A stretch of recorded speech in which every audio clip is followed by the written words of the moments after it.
Good afternoon, everyone. We're going to go ahead and get started. I was reminded gently by Eric that it's 3 after now, so we should get started. Welcome to convention. Welcome to the afternoon of the first day. This session is going to be on how to motivate a loved one. Just as a forewarning for all of you in here, for some switcheroos, or as Deb said, I might slink on out. We moved the session and forgot that we have a board meeting, and as the chair of the board, I have to be there, and that's at 2 o'clock, which is right in the middle of the session. So around 2 o'clock-ish, I will slink on out, and Dr. Kostick, who's the center director at Ohio State University, will kind of seamlessly transition into the moderation role for the session. So it's my pleasure to moderate, and I am not the expert, but our expert caregivers here who I will introduce are our expert panelists for today, who will, they all are so humble and said, I don't have any expertise in this, but their expertise is their story, is their journey, and their experience in being caregivers. So, this is the standard disclosure slide, and I'm just going to jump right in. So this is kind of the outline that we've kind of hashed out. So we'll start with their stories, let them tell a little bit about their stories, and then we'll kind of go through general motivation things, like tips for how to motivate a loved one, general tips, and then frustrations at each stage, and then kind of how to motivate at different stages of the disease, and then some specific situations that you might encounter throughout the course of the disease, role of support groups, the medical team, and other, things that I couldn't fit into other nice little bins. So, all right, so with that, we'll do introductions, and just alphabetically, I have the inimitable Cheryl Sullivan-Staley first, and then Heather Thurgood Wilmoth, and I'll let them tell you their stories. Hi, everybody. I'm Cheryl. My first husband, John, and I, so much for my talking points, got married in 1978, and there was a slight question as to whether there was Huntington's disease in his family. I was in nursing school at that point, and I met a nurse that told me, hey, did you know that John's mother had what you call Huntington's chorea? And I said, I never heard of it. We didn't study it in school. And when I asked John and his dad about it, they were like, no, we never heard of this. But I always kept it in the back of my head, and I'm glad that I did. We got married in 78. We had our 2 daughters, Caitlin in 81, Megan in 87. And in December of 89, John was a police lieutenant at the time, and his colleagues called him and said, Cheryl, something's not quite right with John, but we can't put our finger on it. And, John was always kind of a little quirky, and he was klutzy, and he loved running, and they just thought he was training for the Boston Marathon, and they thought maybe he's training too hard. But immediately, I went to Huntington's disease. I brought him to see a neurologist, and just basically based on what I said, he said, well, his neuro exam is fine, but I'll give you that. 4 months later, in April of 90, we went to Mass General, and the neurologist there said, yeah, I'm 99% sure you have Huntington's disease, but he said, Cheryl, you brought John in about 5 years earlier than people I normally would. And again, remember, this was before the gene was even discovered. So John was very still, of course it was a shock, but we were more worried about Caitlin and Megan. And we decided we could take 2 roads, lay down and die, or do everything that we could to fight. And I'm proud to say we took the high road. John did many clinical trials. In 1996, he did a fetal pig tissue transplant. You hear them talking about, Voyager, Unicure, and putting things in your brain. Well, he had fetal pig tissue put in his brain. And he was a very positive role model for Caitlin and Megan. As Caitlin and Megan grew, we explained everything to them age appropriately, so they both knew by the time they were 10 or 12, they were at risk, what their dad had, and they were always just more afraid of the unknown. John wound up being promoted to captain. He ran 9 and finished 9 Boston marathons after he was diagnosed. He was in Tewksbury State Hospital in Tewksbury, Mass. for 8 years. When it was no longer, I could not take care of him 24/7. He had been diagnosed at the age of 37, passed away at 56. Our younger daughter Megan was diagnosed in 2007 at the age of 19 with juvenile. Again, she was a very strong educator and advocate. Her legacy still lives on today, well known in the HD community. And like I said, she passed away in 2014 at the age of 26. And Caitlin, my older daughter, just turned 41. She had been tested in March of 2007. I'm sorry, that's when we found out about Megan. And 2 months later, Caitlin had already planned on being tested. She had got married in 2006. She and her husband wanted to be proactive and have one child at least, but didn't want to perpetuate the gene. So in May of 2007, we found out that Caitlin was gene positive. But in 2008, my granddaughter Tegan was born, and she does not have the mutation. So our miracle baby, her name is Abby, and and Caitlin is kind of showing subtle signs of career, but like her dad is very proactive, runs, she has participated in many clinical trials. And that's my family story. Thank you. Thank you, Cheryl.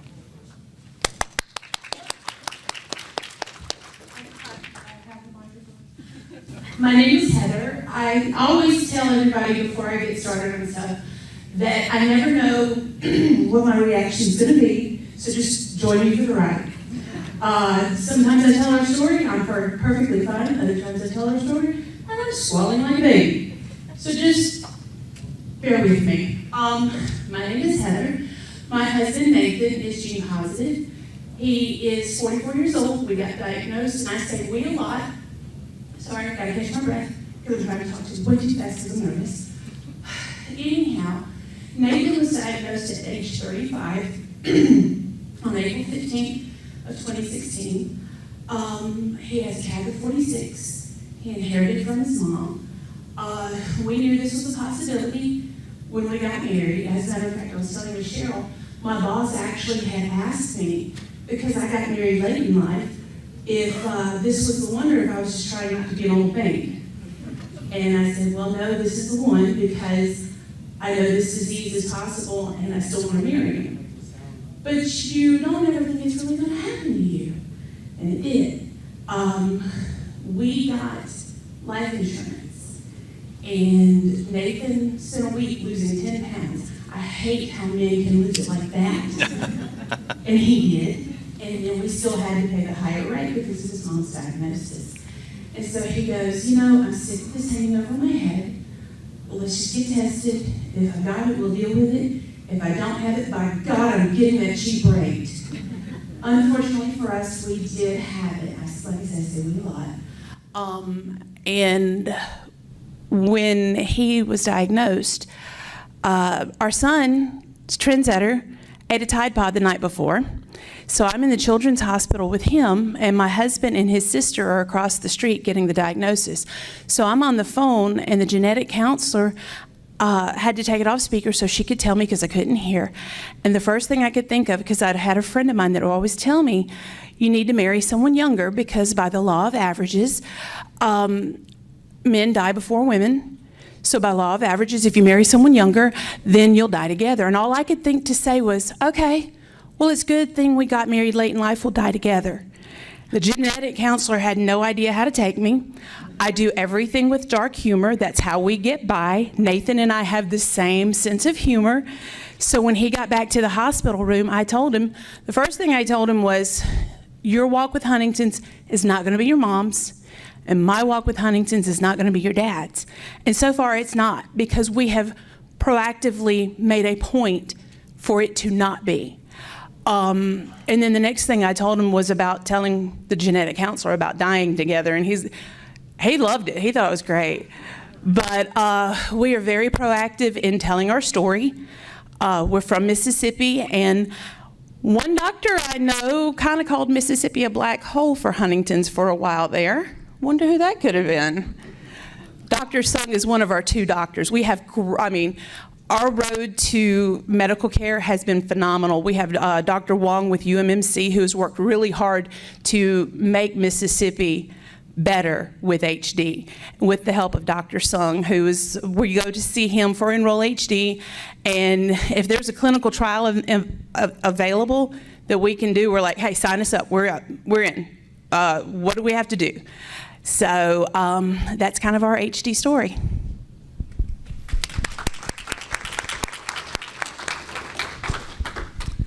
Thank you both for your stories. There's a theme there, that I think we see through all of convention, right? Is you see, that's what inspires all of us that are doctors taking care of this, is we see how the families rise up and meet the challenge of this disease. And obviously Cheryl and Heather have both modeled that well. So just really quickly, obviously how to motivate a loved one is the title of this session, but what we're really talking about is how to deal with this phenomenon of apathy, right? Apathy is extraordinarily common in Huntington's disease, and it can lead to a lot of caregiver frustration. So I wanted to start off with the first question of both for you, Cheryl and Heather. What has been your biggest overall frustration with motivation of your loved one with HD? I guess for me, the biggest frustration was just over time, like sort of seeing John become a shell of a man. Thank you, Heather. That, over time, and I realize some of that, of course, is just the progression of the disease. But one thing that sticks out is he used to always pay all the bills, and if he wasn't going to be a police captain, he was going to be an accountant. And he was meticulous with the checkbook, and 1 month, the mortgage payment hadn't been paid, and the next month there was something else. And not that I couldn't do the math, but I panicked. I'm like, I got to take this over, and John, and he's like, oh yeah, don't worry. And that would not have been him. For Megan, it was almost like she became hyper motivated.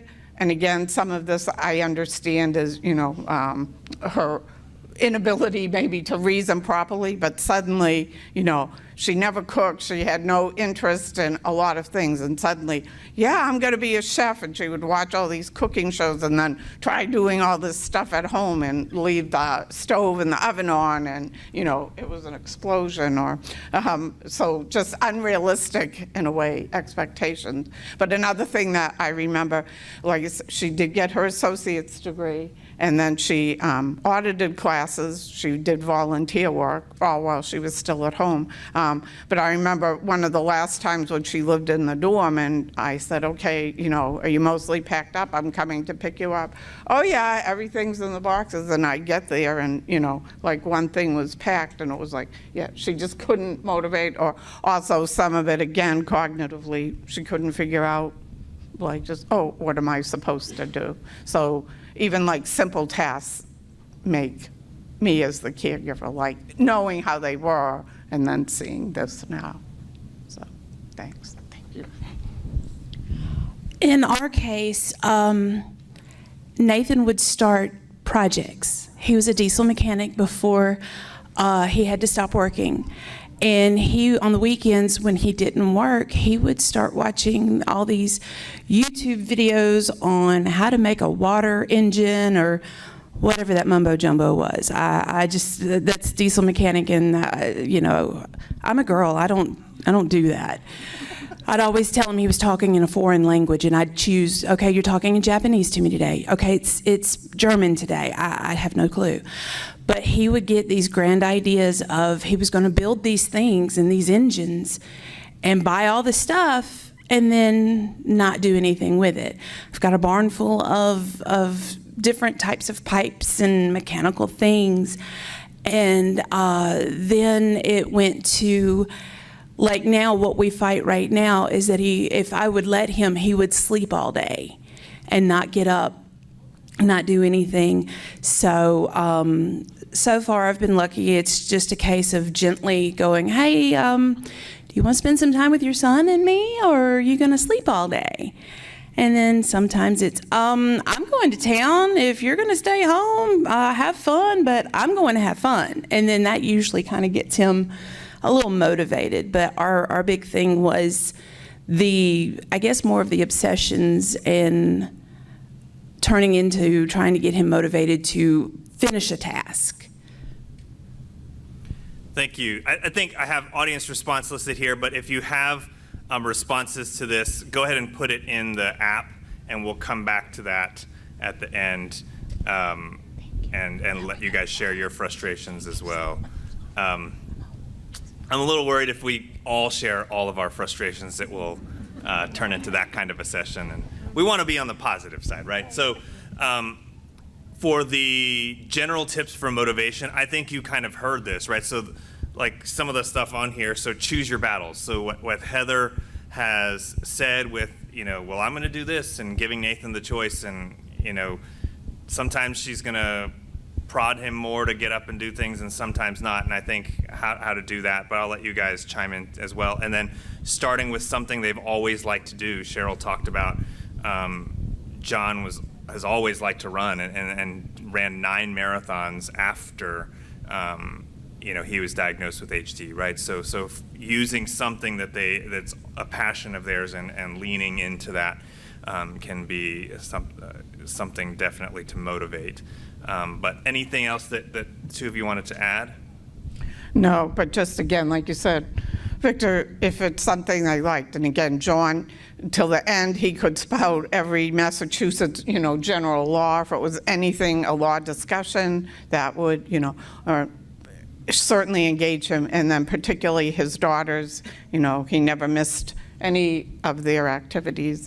And Megan, she loved shopping, she loved being an auntie and doing things with my granddaughter, anything with family and friends. So again, encouraging what they like, what they know, familiar, and sometimes, okay, like maybe if John would say, well, I'm not going to do this, but if you start out, okay, well, let's make sure that we go to a smaller, do a smaller family cookout, say, versus a big family reunion, sometimes starting smaller, just making them more comfortable that way.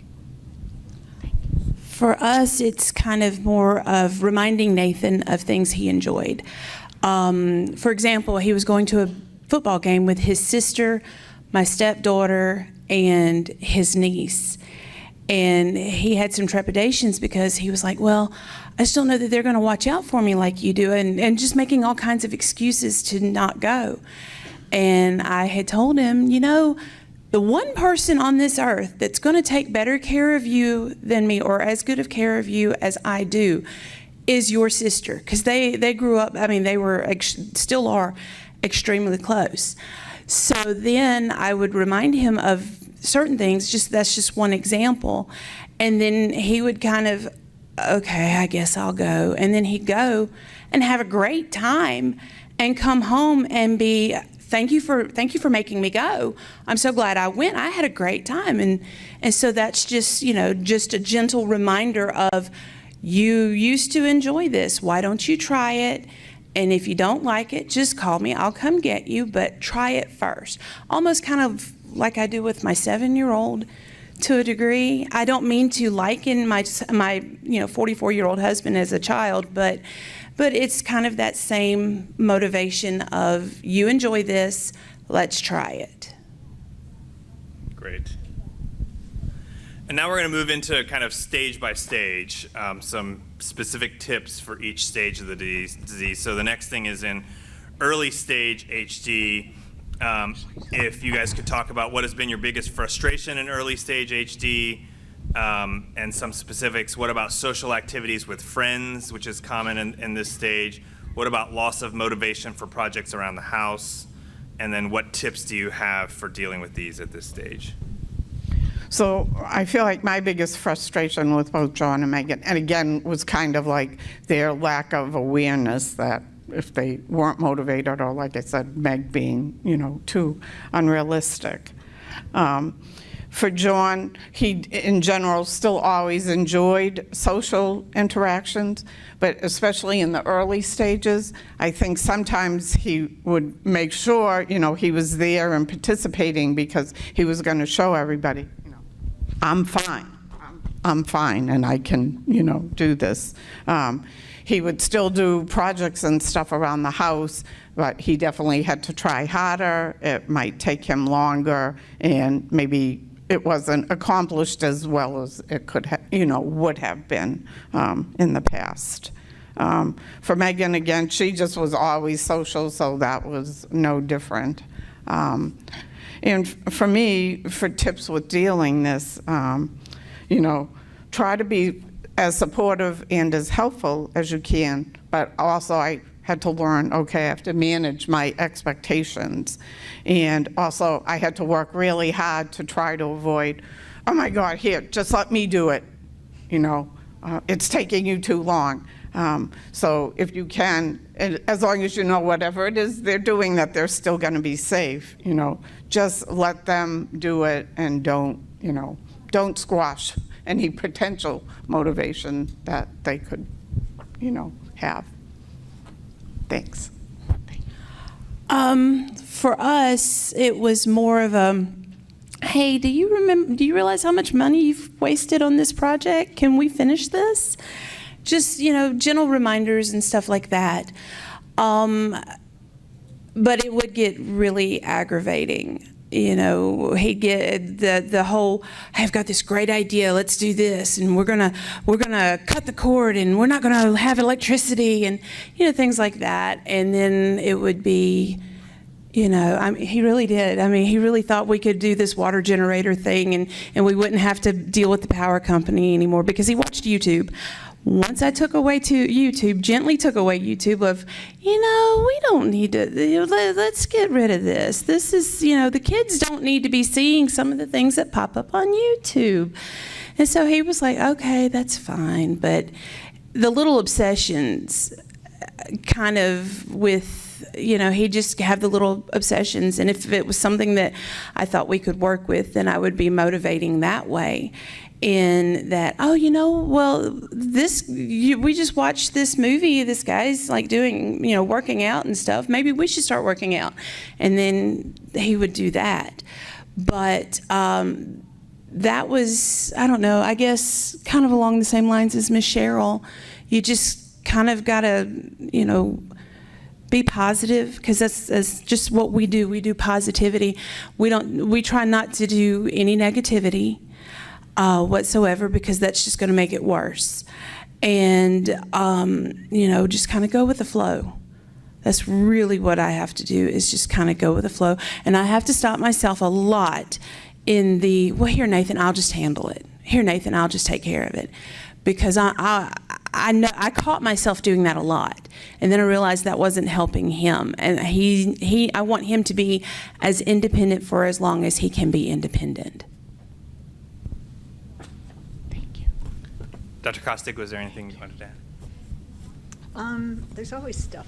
There's always things I want to say. But one of the things I'm just kind of a little curious about in terms of doing things is the definition of what apathy is, and this loss of interest in appreciating. I'm going to make a confession that when I first started Huntington's disease, I, even as a clinician, we're not actually usually focused on apathy as a behavioral problem. It's often seen more as depression. People aren't doing things. And I just remember one case in particular where I had a patient who was having a lot of problems with managing her life, and so eventually she moved back in with her mother.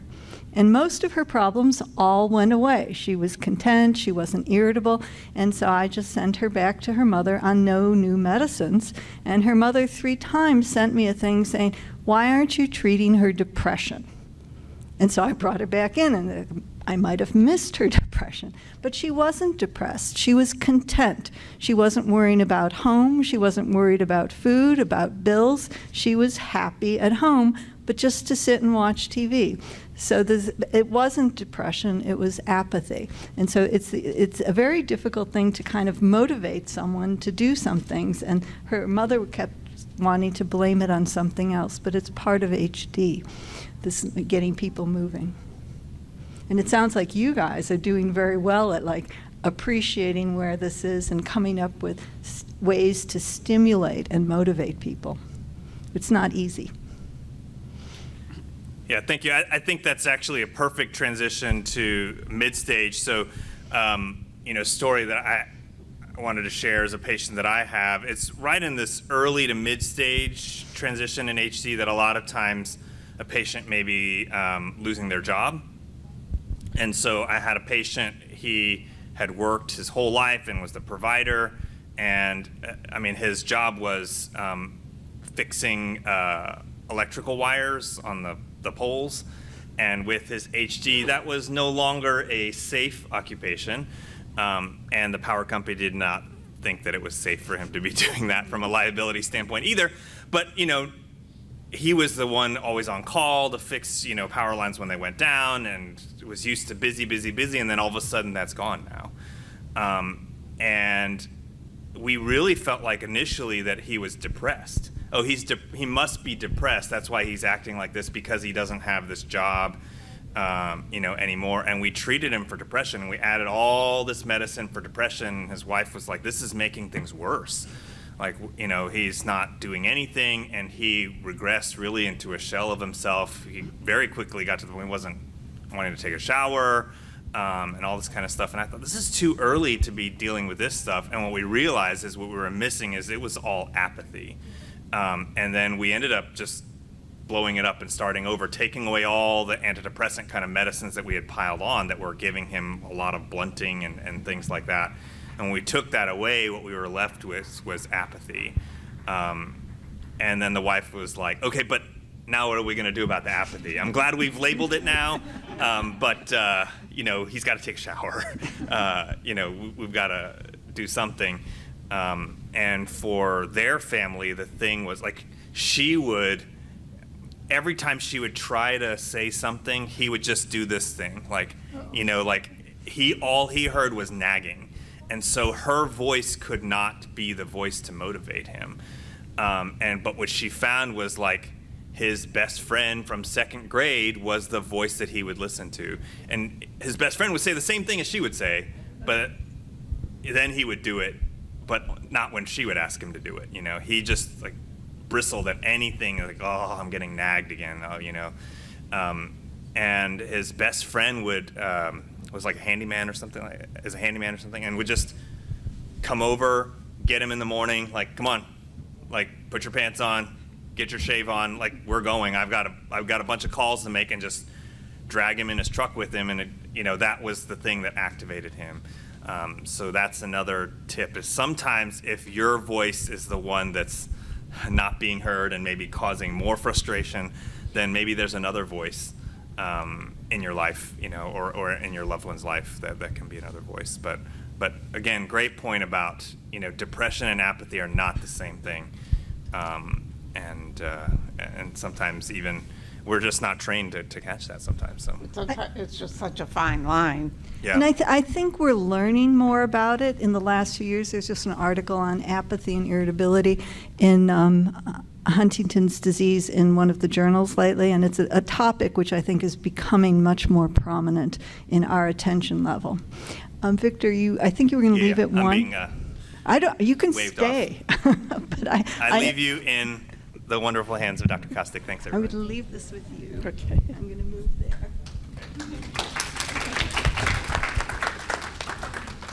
I'm actually, before we transition to I confess they didn't show me how to operate this, but before we transition, I'm going to follow up on something he said about the voice and the way you hear the voice who's talking to you, because I think this is very difficult. And I'm going to actually tell you an experience with my 2 nieces, who are both teenagers, right? And I hadn't seen them for a while. And because of COVID, usually they came to our house for Thanksgiving, or we would go to Boston. And because of that, we hadn't actually seen them physically. And I feel bad that I missed this age where they transitioned into teenagers. I personally raised a bunch of teenagers, and I'm not fond of them necessarily. But they've turned into really nice human beings, the ones I raised. So they said, the girls would like to talk to you, because I'd sent them a present, and I had some, and one of them's applying to colleges. And so I talked to both of them for over half an hour each. And afterwards, their mother said to me, "How did you get them to talk to you? They won't listen to a word I say." And I didn't say anything that much different. The next week, in some either New York Times or Wall Street Journal or something, there was a study reported about teenagers and their brains, but how listening to the same voice, they wouldn't listen, but they would listen to someone else. So the idea of bringing in a friend or someone else to tell them, and I know I do have a patient who's, sits there all the time, but he used to be Rotary chairman and did different things. And when his friend comes over, she sometimes uses his friend to kind of negotiate some things. Okay. Any other issues, things about mid-stage disease that anyone wants to bring up or talk about? We do have some questions. Do you want me to go through those? Sure. Can I just do the microphone, just so the people online can hear me?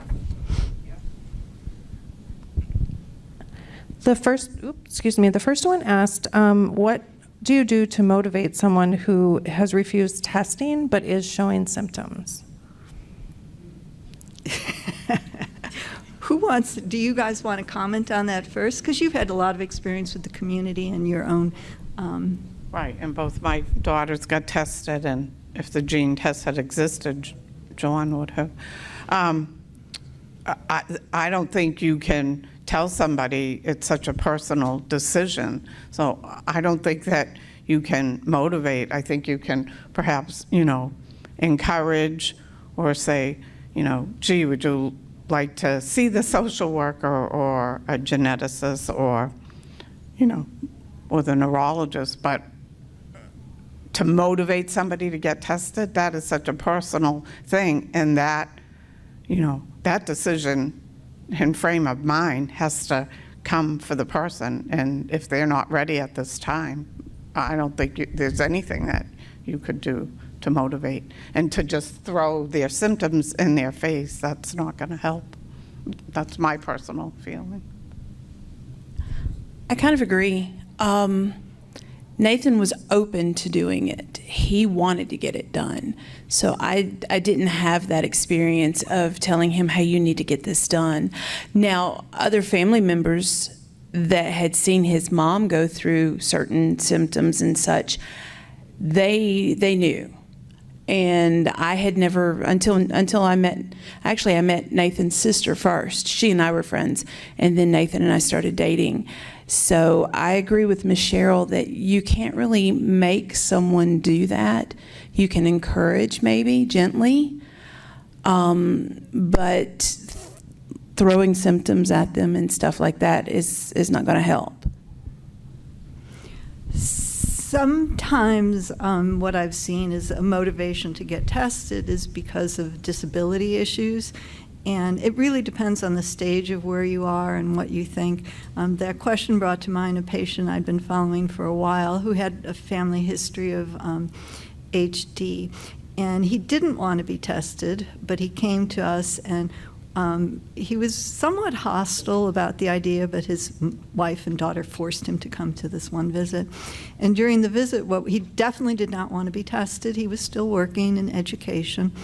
And what we convinced him to do was actually to participate in the Enroll HD trial, because you don't need to be tested. It means you can contact the center once a year, you get an assessment, and we kind of followed him along.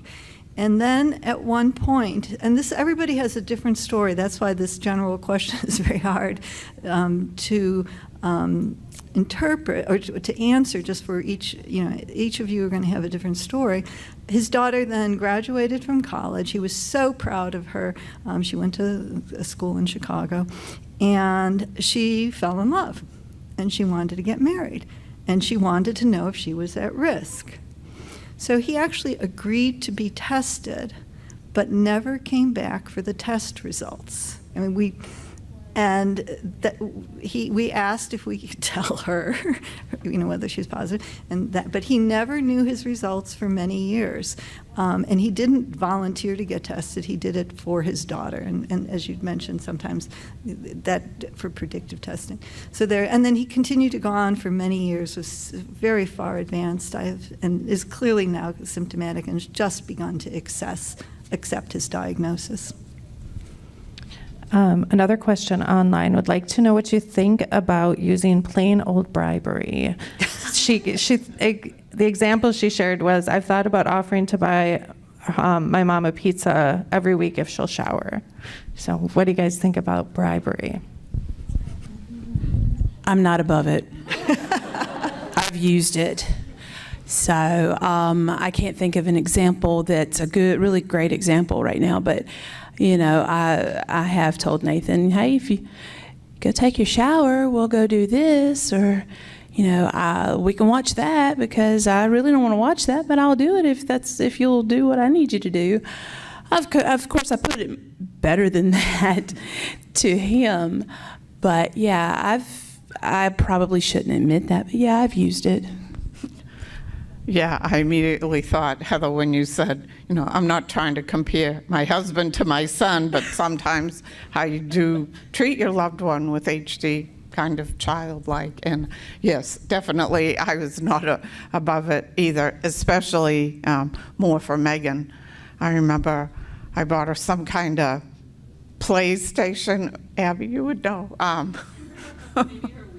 Her Wii, thank you. Yes, that, like, if she would just behave a little better, or do this or that, and it helped for a while. So actually, it was probably more for behavior than motivation. But again, whatever. If it's something harmless or within range that you're able to do, and it's okay, I think it's okay. I actually bought Nathan a PlayStation VR and then an Oculus just to motivate him. So I'm right there with you. There's another question that came in that said, my husband frequently backs out of an activity right before we do it. We have a cruise coming up, and I'm worried he'll refuse to go at the last minute. He's fully aware of the cruise, and we talk about the activities. If I get in that situation, is there a method I can use to get him motivated?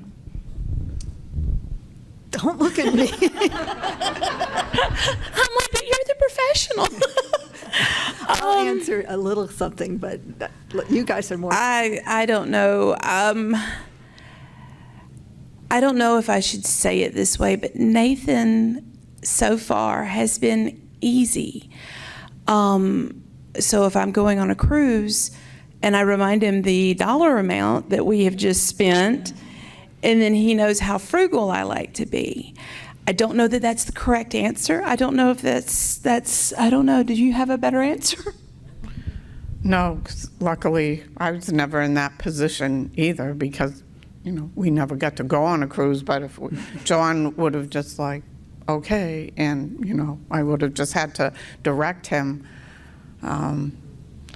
Yeah, I would have probably too said the same thing, like, remember, we've spent a lot of money. Or if there are other people going, or other family members, or their children, maybe that would be encouragement. Hey, don't you want to, like you said earlier, right, and spend time with, and even if it's just the wife, hey, she's as entitled as anybody in the family, so perhaps, kind of take that route. So if they've gone on a cruise before, you might remind them, what a good time you had, and that. And then I'm going to suggest something that I just mentioned to a lot of my patients, which is sort of kind of bribing in a way. It depends on how you interpret it. One of the things that I think we don't have a lot of data of what slows HD down and what does better, but there's a story I tell a lot of my patients to try and motivate them to exercise, but it actually can relate to a cruise too. So we have, in HD, unlike a lot of other diseases, we actually have better animal models than we do for Parkinson's and Alzheimer's and ALS. So there's this old study where they took genetically identical mice with Huntington gene put into them. They raised one in a big cage with just a water bottle and the usual sawdust, and the other group they raised in a cage with a running wheel, a tunnel, and they threw a toy into the box. And that's called enriched environment. So the mice without the enriched environment had the normal rate of disease progression, normal rate of onset. The ones in the enriched environment with the toys and both motor and cognitive stimulation had later onset of disease, slower disease progression, and an elevation of a molecule called BDNF, which we think is neuroprotective.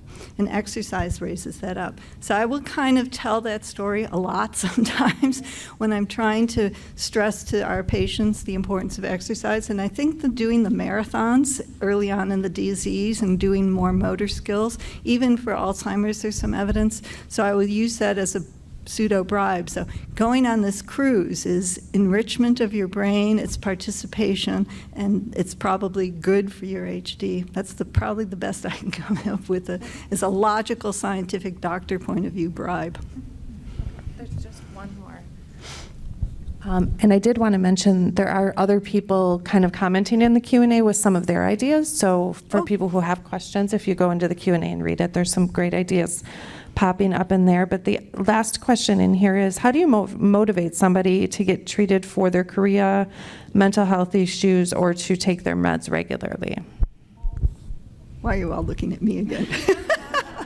Again, you're the professional. I know. I will answer that too, but I'm really, it's different in each case, and I'd kind of like to hear your perspectives on that. See, again, Nathan wanted to do it. He wanted to take his medicines. He wants to do research. He's actually really disappointed right now that he doesn't qualify for a couple of the trials going on. So, and earlier when I said sometimes I feel like I'm not qualified, because Nathan does do that. He wants his medicine. He wants to control things and wants to be proactive. He just wants to sleep a lot after he does it, so I have to motivate that. Michelle? And I kind of have the same experience as Heather with John. I mean, tetrabenazine or none of that even existed before he passed away.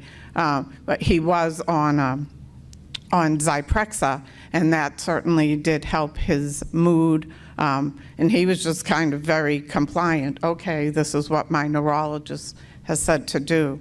I know I run 2 HD support groups, one specifically for caregivers and one generalized. And I can't tell you how often, that this question, comes up, and the frustrations that the people, the caregivers have. And sometimes it's almost like you just have to wait till something negative happens or almost puts the person in danger, that, okay, then they know, okay, we have no choice. We have to go see the doctor. And that doesn't mean they're suddenly going to come home on, 5 meds and it's all going to be okay. But a lot of times that's just kind of been my experience with the groups, that, there'll be some event that will happen and that kind of rights the ship, if you will, because it's the end of the road in a way. So what I'd like to add is something that they said before that they didn't say this time, is you have to pick your battles, okay? So often I'll get a report that someone has a lot of chorea, and someone will come in, and this couple that I've been following for a long time, she had a lot of chorea. Her chorea score was fine, but it wasn't bothering her. And then she came in one day with her husband and her daughter. And her daughter said, aren't there medicines for the chorea? And I said, I went through them, and then we carefully went through the side effects, the benefits, and the way we do it and the choices. And then I asked the patient and her husband, do you want to start this medicine? And they said, no. And then the daughter complained, entered a complaint to our center, that I wouldn't prescribe a medicine for her chorea.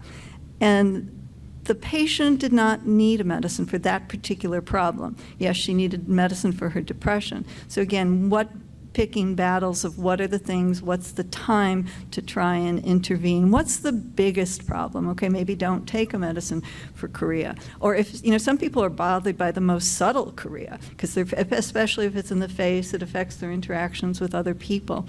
So, which of the many things they might need medicines is the biggest battle. And it may be falling, so maybe just a physical therapy thing they may be open to if you refer to it as exercise. Yeah, I think trying to take all three aspects on at one time, that's not going to work. Step by step. Can we take questions from the audience? Sorry, my phone died. I talk really loud. Why don't you come up and use the speaker so other people can hear? Sure. Thank you. My name is Melissa. I'm a social worker at a center of excellence. And I've been having this problem, and I feel like this is like the best time to ask. So I have a patient, and her husband cannot get her to come to the doctor's appointments. She's very apathetic. She doesn't want to go. And clinic is once a month, and it fills up. So we really try to get her to come, but, she'll cancel, she won't come. So what's a tip or some advice that I can give him to help motivate her, to help get her to the appointments? Just, I don't know, it's hard. And I'm like, oh. So, because it doesn't sound like either one of you have this experience. Nathan wants to go. Right. I have a lot of people who don't want to see me. No, I don't think that, or don't want to come to clinic. Is it just me? If the patient, has the patient ever been seen in the clinic or never been seen? Yeah, so the patient has been followed for some time, and I think that that's part of the progression. And sometimes there's a lot of anxiety about, I saw somebody a couple weeks ago who just is really doing fine at home, but then the thought of coming to see clinic, it's not so much me, it's like all the people, the parking, they live in the country, we're in a city. She gets very anxious, and so sometimes I'll prescribe just a medicine for, not a benzodiazepine, but something like buspirone, something that can be used for anxiety right before the visit if it's anxiety. The other thing we never were allowed to do telehealth visits or telemedicine before, but now we're debating whether we can see new patients, but if it's someone we've already seen, we'll occasionally do a telehealth visit, and that sometimes helps bring them back into, it's okay to come to clinic, and we can sometimes, identify if there's a problem like with anxiety, might be able to prescribe a medicine based on a telehealth visit that might be helpful. Yeah. So if it depends a little bit about what the issue of why not they don't want to come. Okay. Thank you. I'm like gripping onto this for sure. A question did come up asking if you've ever been in a position where you've had to force them into doing something that was good for them. I've had to force him to get out of bed. There's a theme here. He likes his sleep. But it's still more of a gentle force. I don't know if force is the correct word, but I actually had to do this the other day to get him to get up so we could be in the car to come here. And I'm going to Atlanta, I'll see you later, and shut the door. Didn't work. I kind of had to walk in and go, look, we've got to go. It's crunch time. And I just kind of started putting his clothes on him and putting his shoes on him, and then he got up. Now, I don't know that that's recommended, but it's what I had to do. So maybe gentle, but not coming across like it's a force, if that makes sense. I don't have really any experience with John or Megan in that, and the one thing that I can think of that quote, once I had to force Megan to do something, this may not, I don't really think it's applicable at all, but she had been at her nursing home for about 2 months, but a couple of weekends I was allowed to bring her home, and she had been okay going back the first time, but the second time my second husband, Kevin, and I, it was like we almost had to physically put her, in the car. And the whole thing was just so heartbreaking, and trying to be, like, for 3 hours, we were trying to coax her, and, finally, I think we were all just exhausted, and I said, just go back for tonight and we'll see what happens. And when she got back there, she was okay. But I just remember we felt horrible, like literally almost carrying her, out of the house. And once she got back there, the next day she was fine, and, she loved it there. She loved their activities. So in the future, I had to be very careful about when I brought her home and how often. So like I said, that's really not probably motivated, applicable, but. It dawns on me, I'm not sure when the session ends. I'm willing to go on forever, like usual. 2:45? Okay, so we have a little bit more time, and we didn't, just going by the slides, a little discussion about motivating people in late-stage disease, which is kind of where some of these questions have been going, because I think it's a little bit harder to deal with some of the really late stage, like getting them to go back to the nursing facility. So do you guys want to comment on what your biggest frustration has been with the late-stage disease? Well, we're mid-stage, so I haven't experienced that yet. But I'm going to kill a little time while Miss Cheryl looks at her notes. So, you ready? Yeah. Really, again, from me, it's just kind of a continuation, of the mid-stage. And again, I guess it just, more for me, it was just sadness. And again, their, lack of ability or lack of awareness, again, which isn't always so much, motivation. And just knowing that they, just seeing the decline in the ability of what they were, able to do. And I know this is the next question, but I'll just finish on this and then give it to you, Heather, if that's okay. I know the lack of motivation for, bathing or, personal hygiene and stuff. For John, again, he was never like the sharp dresser or spiffy, but, he took a shower every day. But I remember he grew this like mountain man beard. He always had a mustache, but being a police captain, he wasn't allowed to have a beard. And it just looked so messy and unkempt, and I kept being after him. And it took me a while to realize, and finally, the reason that he had grown this beard was it was too hard for him to shave. And why that took me so long to dawn on me, but it did. And then when I was able to, get him clean shaved, still keep the mustache, then he was perfectly fine. But it was so hard for him to admit that, no, I can't shave anymore. And he almost kind of became, apathetic about, well, does it really matter if I, take a shower or, brush my teeth? But if he knew, if I just kind of gently, well, let me help you with this, that he was perfectly amenable.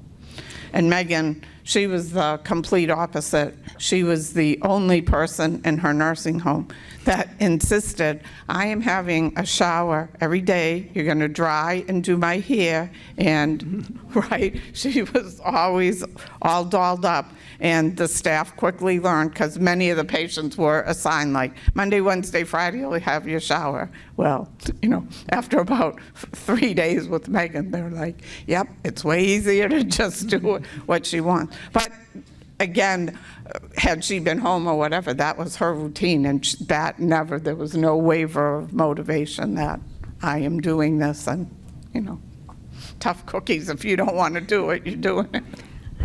Now, see, Nathan was that 2 or 3 shower a day kind of guy. Mainly diesel mechanic, they get dirty. But our motivation really is more from fear. He's afraid he's going to fall. He's afraid he's going to get hurt. He's afraid he's going to hurt me trying to help him. So once I get him reassured that, hey, now I'll let him go a day, maybe 2, but I can't do more than that. Another case of picking and choosing your battles. So it starts off with, do you feel like a shower today? You want to go take a shower? Maybe later. Okay. And then finally it's, we've got the shower chair and I've got these handles. Right now it is harder for him to get into our tub, and we're trying to rectify that. But once he realizes that he's not going to fall, I'm there to help. And we discovered, as far as shaving, Phillips Norelco puts out, and they don't pay me. Now, if they want to pay me, I'll gladly take it in 1 blades, because those things have been phenomenal, because they can shave like a razor and don't cut. And that's been, as a matter of fact, after Nathan has had his shower and a shave, his comment always is, I feel like new money. So this is very topical in terms of what did you all get in your bags? I was so excited about that. So that's one thing. So sometimes people aren't bathing or showering or shaving because it's a difficulty. And I don't think I've personally asked my patients who come in shaved who are late stage disease, did you do it yourself or did your wife do it, or your caregiver? But it is approaching each different thing as we talk about bathing and grooming. Is that the reason for not shaving? Does it take too time? Are you motivated? Will you let your caregiver shave you with one of the razors? And then the other thing is identifying. Is it a fear of falling in the bathroom and I can't do it myself. It's too embarrassing to have someone with me, and kind of working through some of those issues. We've had a fair number of issues with the nursing homes where they call and say, can you prescribe something for patient X so that they will take a shower? And we don't have a medicine specifically dedicated to that, and maybe someday in the future. So these are challenges, but trying to identify if there's some underlying thing like concern or disability, grab bars, privacy issues. Would they feel better if they had their home health aide was a male instead of a female, or that sort of thing, or vice versa. Motivation for loss of eating or drinking. I don't know if you had experiences with that. Again, not really. The only thing I can say is, in the late 80s and the 90s when John was running all the time, he probably was 5'10", maybe weighed 175 pounds. He was very conscientious but he ran all the time. And I remember he was even asking to have his cholesterol tested in the early 80s before most primary cares, and they were like, what do you want to know that for? But he was getting all this from his running magazines.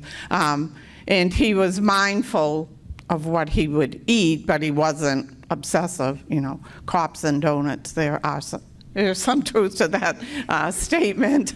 But once, he got diagnosed from Dr. Bird at Mass General in 1990, who said, you need to eat 6,000 calories a day. And he said, John, I encourage you to keep running as long as you can. And again, he did for, 8 or 9 more years. So then he just was like eating anything and everything. And they told him, you don't really have to worry about your cholesterol. You need to maybe even eat more if you're going to, keep this running up. So, we tried hard doing the 6,000 calories, and there was plenty of sweets as well as good things. And again, when he had to go to the nursing home slowly over years, by the time he passed away, he was on a pureed diet, but he was still motivated to eat. I remember one time the nurse called and said,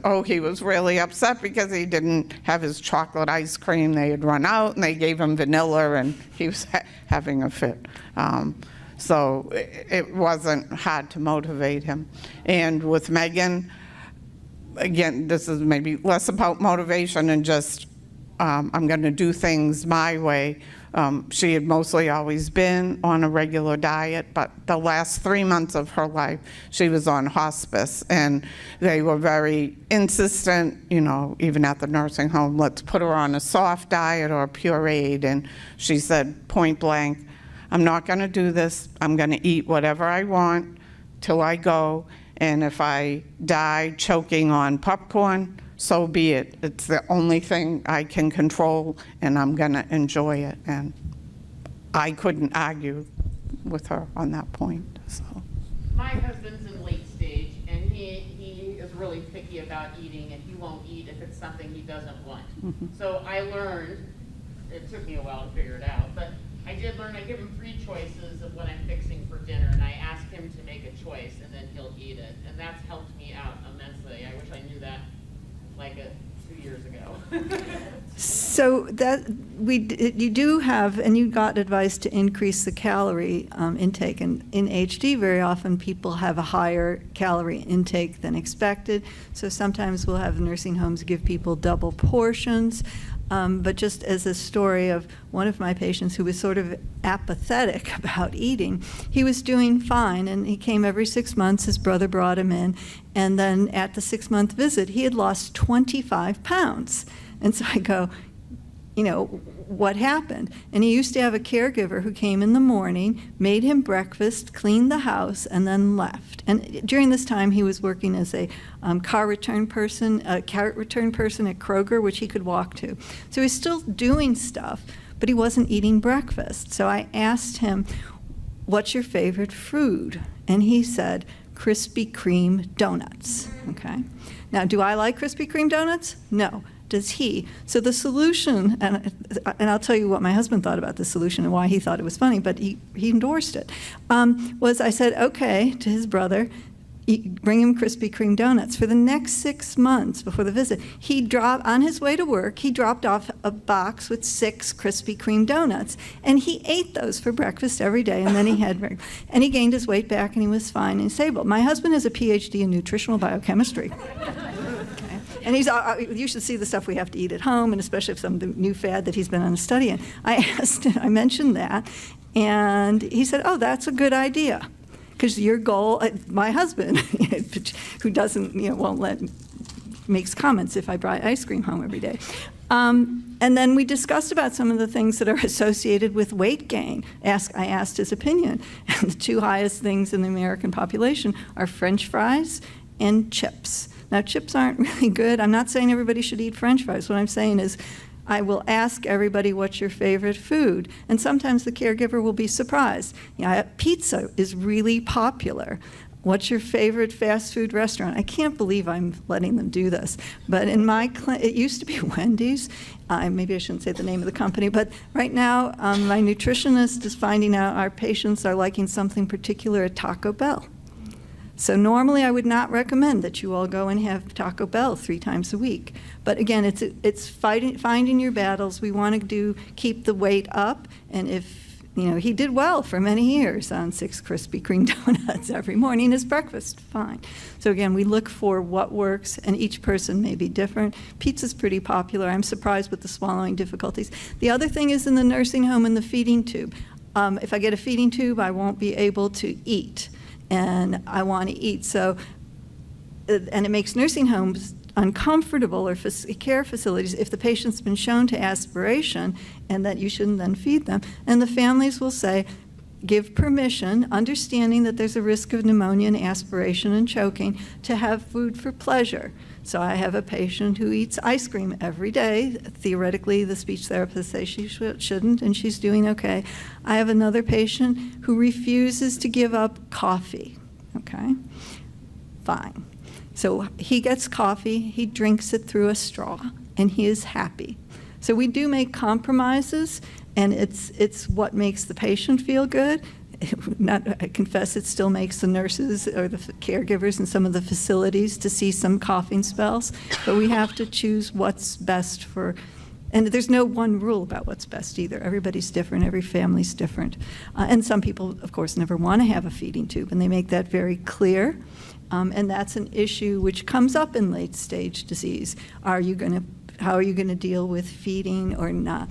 I've had young patients who've got swallowing problems very early in their disease course, but everything else was pretty good. But they were at dining table, dinner time was incredibly stressful, especially for the younger child, to see her brother choking. And after some discussion, even though he was, kind of young with her, got a feeding tube, and that solved some of that problem. He got most of his nutrition through the feeding tube, some through mouth, and it made things easier.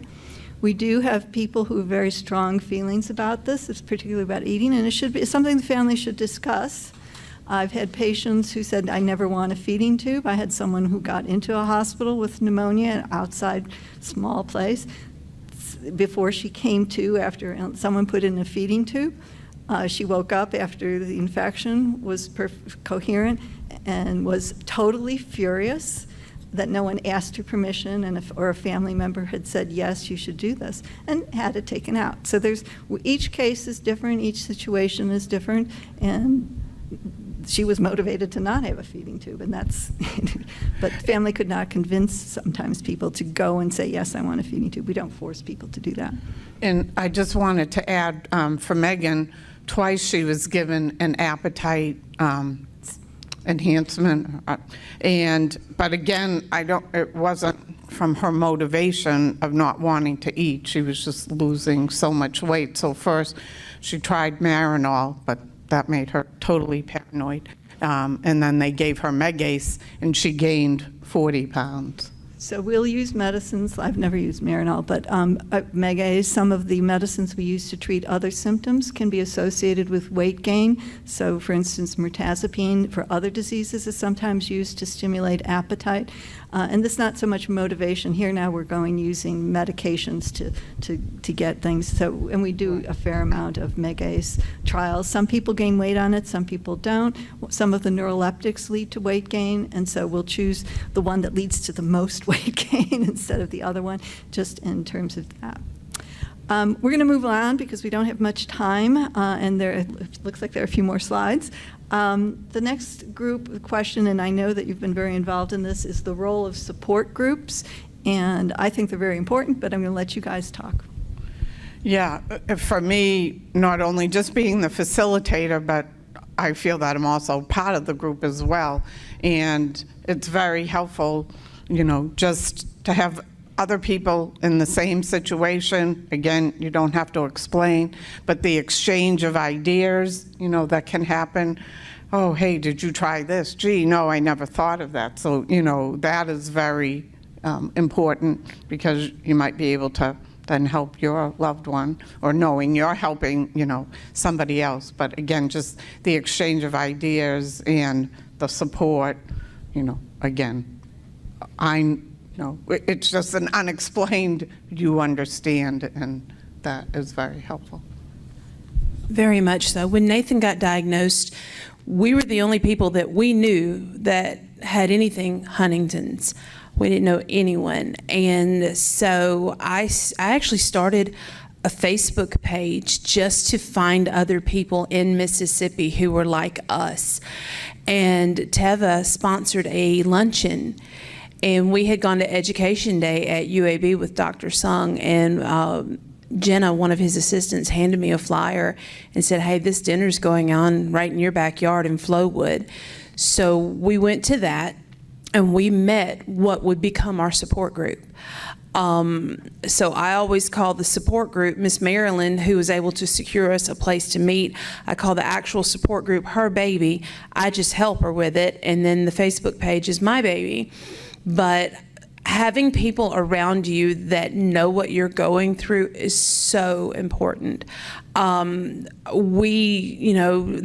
alone feeling is something that I think, it brings you down. It's just helpful to have other people who understand what you're going through. And when we do meet with support group, our Mississippi support group, it's caregivers and I call them warriors.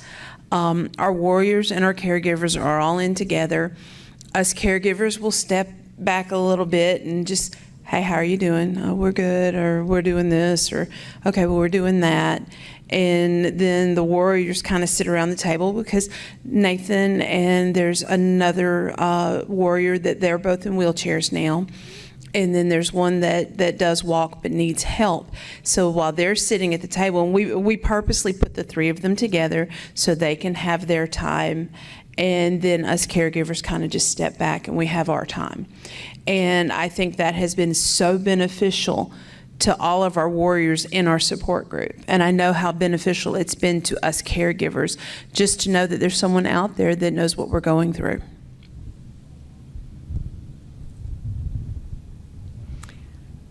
So, are you looking at the support groups then as judgment-free zones? Is not saying is where you feel comfortable expressing anything? Because you're talking to Definitely. colleagues, people who go through. Not everybody's going to have the same problems, but they're going to listen to you because, and not just write it off because they've got some familiarity with this.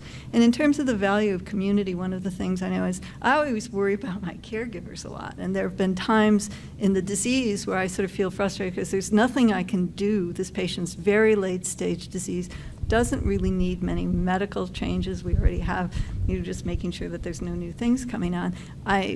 And our team, our social worker, the nurse, our coordinator, are almost as more worried about care providers than we are at the patients, particularly later stage disease. So what's also important is for us to keep support each other as caregivers, and that's one of the reasons the support groups, but also from the physician point of view, we kind of try and say, people, you can't do it all yourself, which is where community comes in.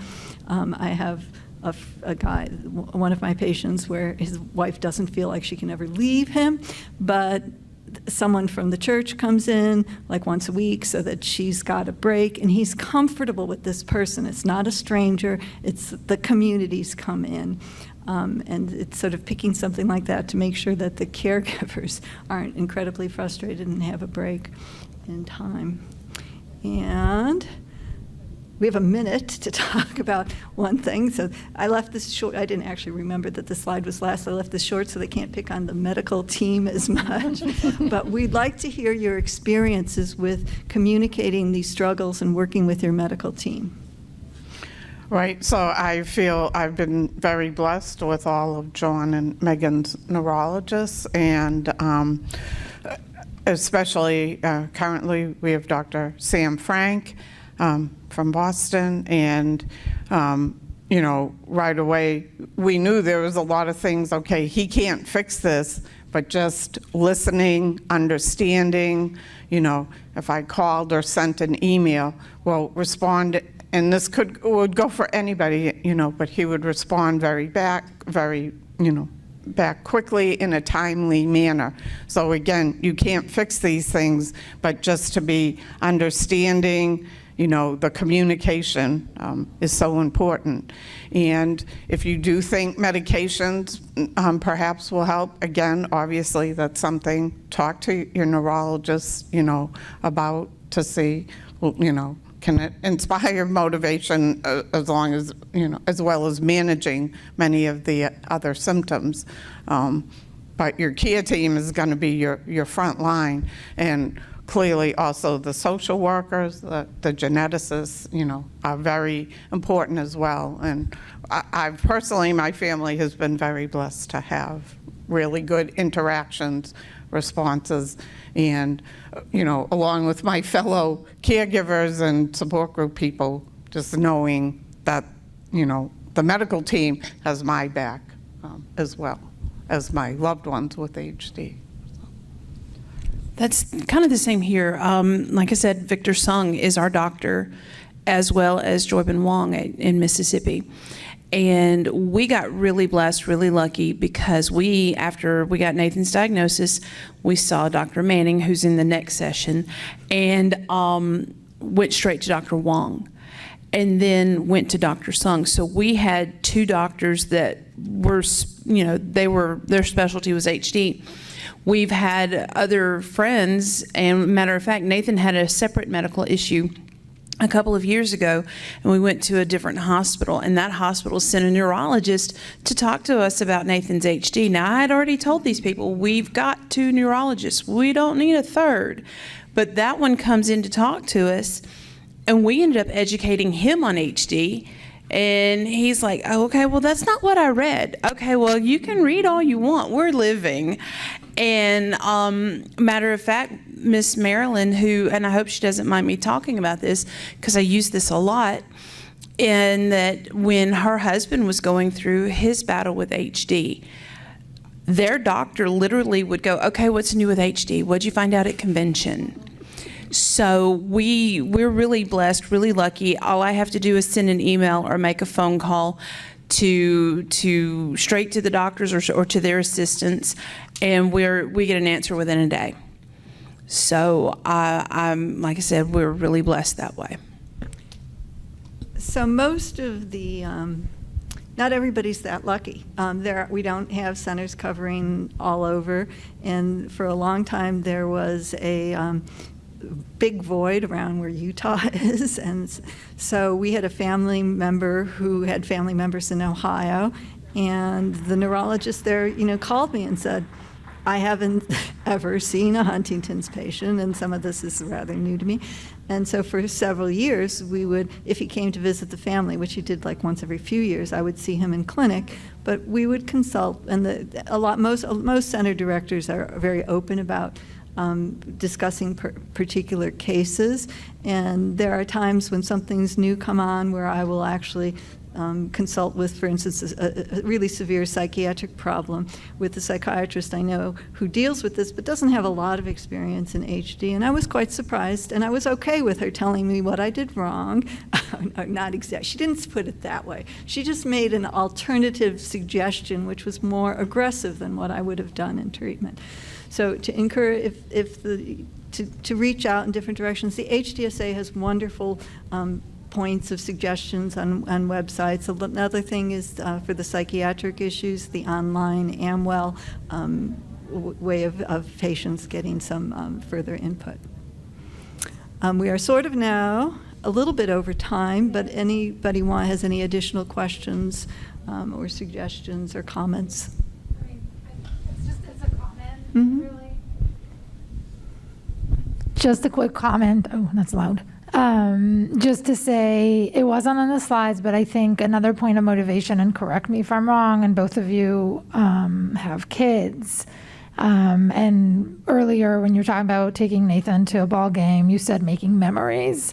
And I was just wondering, and not to say that you use the kids as motivation, but where did the kids factor in with the patient and with saying, this is, it's a family thing, but you have a very young kid and your daughters were young when your husband was going through this. So I was just wondering how they factor in and how big of a motivation is it, right, to have these kids that are going through this, but also, you're making memories with them. In our case, Nathan knows, and this is where thank you. I went all day. Oh yeah, you're here to make me cry. Nathan knows Hayden will not have the same kind of childhood Gabrielle had. Gabrielle will remember Daddy picking her up from school. Gabrielle will remember Daddy taking her to Taco Bell. Hayden won't. As a matter of fact, right before Christmas, Hayden is sitting in the floor, and Nathan's sitting in his lift chair, and I'm sitting on the couch. And Hayden, out of nowhere, looks at Nathan and goes, "Daddy, I wish I'd met you before you got sick." Best acting performance of my life. I should have won an Oscar. I turn my head, I get up, I walk to the bathroom, and I lose my you-know-what. But Nathan knows, and Nathan tries his level best to be motivated because he knows Hayden's so small. There are times that doesn't, it's hard. He really is extremely exhausted. Like, this morning he slept in because we had a long drive. But, you know, he ended up getting up just so he could spend some time with Hayden. And he's the same way with Gabrielle. If she comes over, now if he's extremely tired and we've gone through something, it might be harder to get him to get up. But for the most part, Gabrielle comes, she's about to be 17 in November. So she's driving and she'll come see her dad. And when she walks through the door and says, "Hey Dad, I'm here," you know, he'll get up and go sit in his chair. So that's the kids in our case are a huge motivation. The same for us, Heather. When John first got diagnosed, so like I said, officially, it was April of 1990, and Caitlin was 8, Megan was 2, and right away John said, "We're going to get a video camera." He said, "I want you to video everything because I don't know how long I have, but I want the girls, you know." And he was always a very hands-on dad, but if possible, he became even more hands-on, and they did so many things together, and I must have 100 VHS tapes, you know, at home, and definitely they are what kept John going. And as I had alluded to earlier, in 1996, when he did this fetal pig tissue transplant, he was one of only 12 people in New England, possibly the country, that did this. And he went around New England because they were having a hard time recruiting. But his whole motivation, he would tell everybody, you know, "I would cut my head off if they could look at my brain, if that would help, if that would mean my girls will not get HD." You know, everything he did, it wasn't for himself. It was for Caitlin and Megan. And I do know sometimes Megan, because she was 6 years younger than Caitlin, would say, well, kind of like what you just said, Heather, "Well, Caitlin, you got more good time with Dad than I did." You know, she didn't say it often, but from time to time, it was like, yeah, I got gypped. And I know, conversely, sometimes Caitlin, you know, felt badly, but there was nothing. Obviously, we couldn't change that, but, you know, videotaping it, and then they loved to watch that, and, you know, that just helped John like to know, okay, here's my legacy. But I want to add, that's Nathan. That's why he does clinical trials, and that's why he, you know, we had a visit with our doctor, or one of our doctors, not long ago, and found out that, oh, he would be a good candidate, but we got rid of his driver's license and made it state ID, and now he's obsessing over that. But his thing was, when we went for our first Enroll HD visit, was that there was a question on the form about donating your brain, and he looks at me and he goes, "And you better do it so it helps our kids." He's not worried about himself. Yes, he hopes it could give him more time if we do these trials, but he's worried about Gabrielle and Hayden inheriting. And that's how he sees it, is that he's fighting for his children in the only way he knows how. What I want to do now, and the reason I took this, people are passing tissues around. I confess you made me cry. I tried to look at She did it. It was her fault. We are out of time, and this is a topic we can talk about a lot. I think we did 45. What I want to do most, though, is to thank our panelists for being so open with us.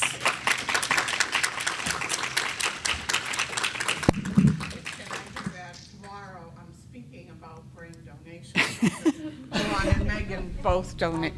I'll let her add that. Okay.